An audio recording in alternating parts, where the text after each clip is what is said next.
Tem gente que não dorme porque a cabeça simplesmente não desliga. Tem gente que acorda cansada, mesmo depois de dormir 8 horas de sono, porque passou a noite toda resolvendo conversas imaginárias. E tem gente que acha que está sendo muito produtiva, quando na verdade só está girando em círculos dentro da própria mente. Pensar demais é como andar num labirinto de espelhos. Você acha que está até avançando, mas só está se vendo de novo e de novo e de novo.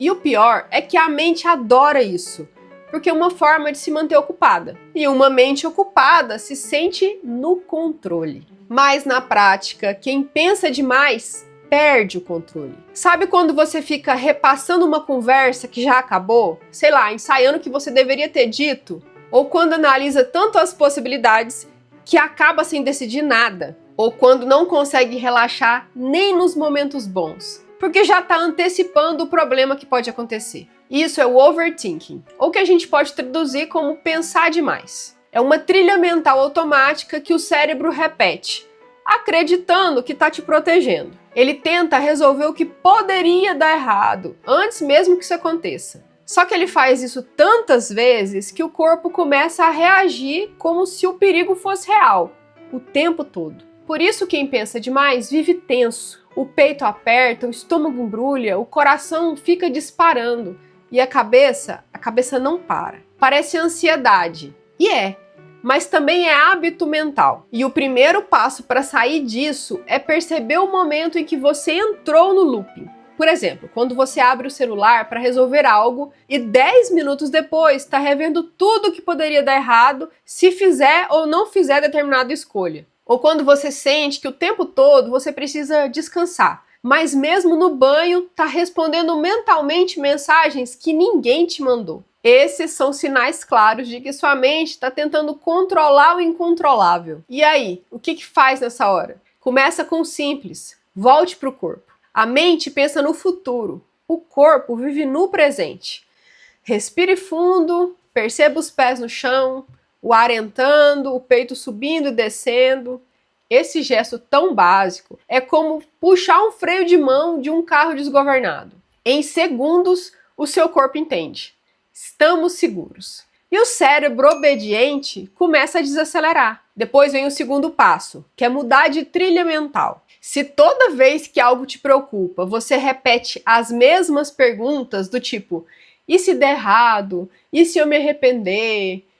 Tente mudar o script interno. Ao invés disso, pergunte-se: o que está ao meu alcance resolver agora? Essa simples troca muda o foco da preocupação para a ação. E o cérebro adora quando você dá uma tarefa concreta para ele cumprir. Mas eu entendo que quem vive há anos com essa mente acelerada, essas pausas rápidas às vezes não bastam, porque o padrão mental já está gravado. É como uma música que toca sozinha, mesmo quando você não quer. Nesses casos é preciso cortar a trilha de vez. Isso se faz reprogramando o caminho entre pensamento e emoção. Um método muito eficaz para isso vem da hipnose da PNL, técnicas que ajudam a interromper o ciclo automático da mente e criar novas respostas. Por exemplo, você pode tentar imaginar uma cena que te causa preocupação e, ao mesmo tempo, respirar profundamente e relaxar os ombros, repetindo mentalmente, depois de ver a cena: isso é fácil, eu posso lidar com isso. O cérebro começa a associar a cena à sensação de calma, de corpo relaxado e da frase repetida. E com o tempo a sua reação muda. Esse é o início de uma reprogramação. Mas dá para ir bem além. Por exemplo, você pode fechar os olhos por um instante e imaginar a sua mente como uma estrada bem comprida. Toda vez que você pensa demais, é como se passasse sempre pelo mesmo caminho.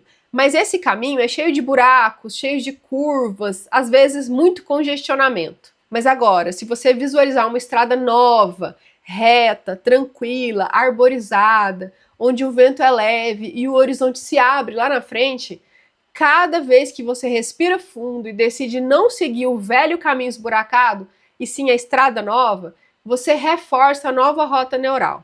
É literalmente isso que o cérebro faz. Ele enfraquece conexões antigas e fortalece as novas. Outro exercício que eu gosto muito é o da janela mental. Quando um pensamento começa a te prender, Imagine que ela é uma janela aberta. Tem uma janela aberta e o pensamento está ali dentro, como se estivesse numa tela na janela. Você pode olhar para ele, mas não precisa se jogar, entrar dentro dessa imagem. Observe a imagem ali na janela, agradeça a mente por tentar te proteger e depois visualize fechando a janela com firmeza e leveza ao mesmo tempo. Esse gesto simbólico ajuda o inconsciente a entender que você tem escolha, que você não quer pensar naquilo.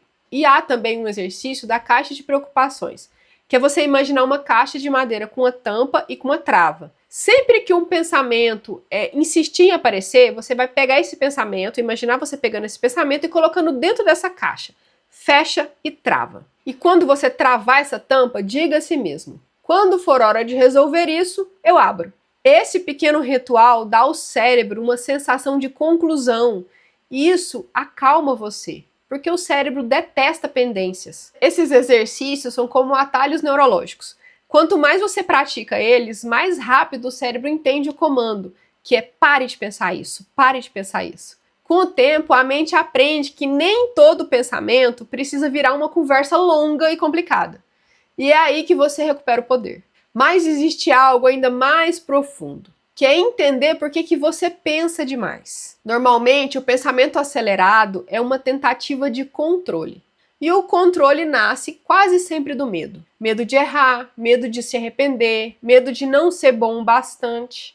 A mente acredita que se ela analisar tudo o suficiente, vai conseguir impedir o sofrimento. Mas, no fundo, é o contrário que acontece. Quanto mais ela tenta prever, mais ela sofre antes mesmo de viver. O pensamento repetitivo é uma tentativa da mente de se sentir segura. Mas segurança real não vem de pensar demais, vem de confiar mais. E confiança não se ensina com lógica, se cultiva com presença. Por isso, quando o medo vier, em vez de lutar contra ele, observe, pergunte para ele: do que exatamente eu tenho medo agora? E vá além da primeira resposta.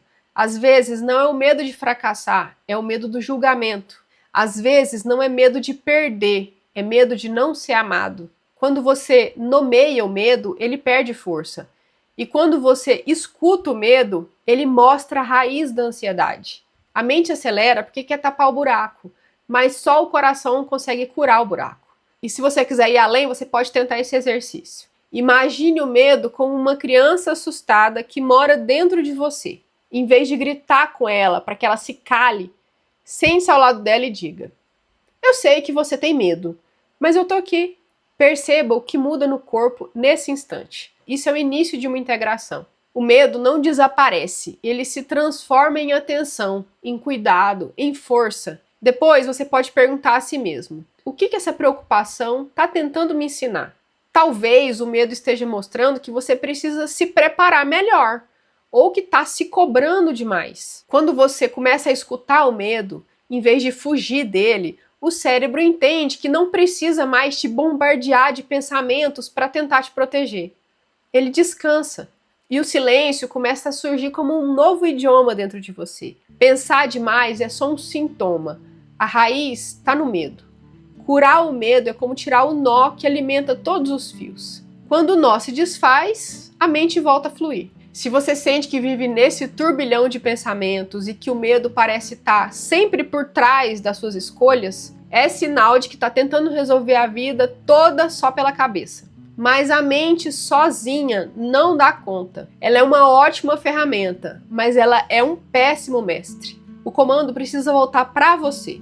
Quando você aprende a conversar com o medo em vez de obedecer a ele ou lutar contra ele, algo muda profundamente dentro de você. Você para de agir por defesa e começa a agir por direção. Você para de perguntar: como é que eu faço para evitar o pior? E começa a se perguntar: o que eu realmente quero criar? Essa simples mudança de pergunta tira você da ansiedade e coloca no presente. E é onde a vida acontece de verdade. E esse talvez seja o ponto. O pensamento excessivo é uma forma de ausência. Você está no corpo, mas a sua cabeça está em outro lugar.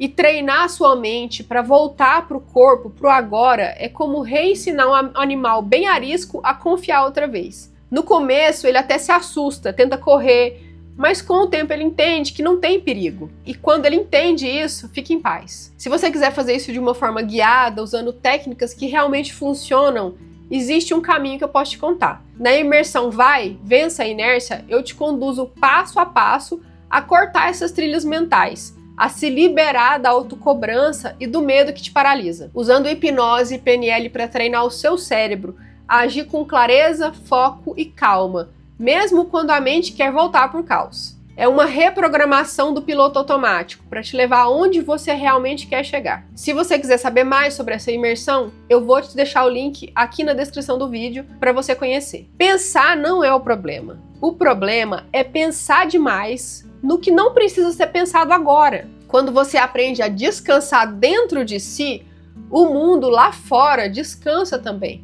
As decisões ficam mais leves, as conversas mais verdadeiras e o tempo parece que estica. Porque o presente, quando vivido inteiro, é infinito. Silenciar a mente não é apagar os pensamentos, é aprender a ouvi-los sem ser engolido por eles. E quanto mais você pratica, mais claro fica. A paz não está no fim da estrada, ela começa quando você muda a trilha mental.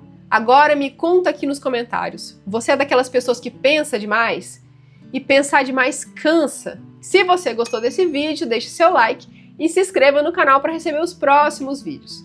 Eu vou deixar um outro vídeo aparecendo aqui na tela, eu espero que seja o que você está precisando ver hoje. Obrigado por ficar até o final, te vejo na próxima, hein? Tchau, tchau!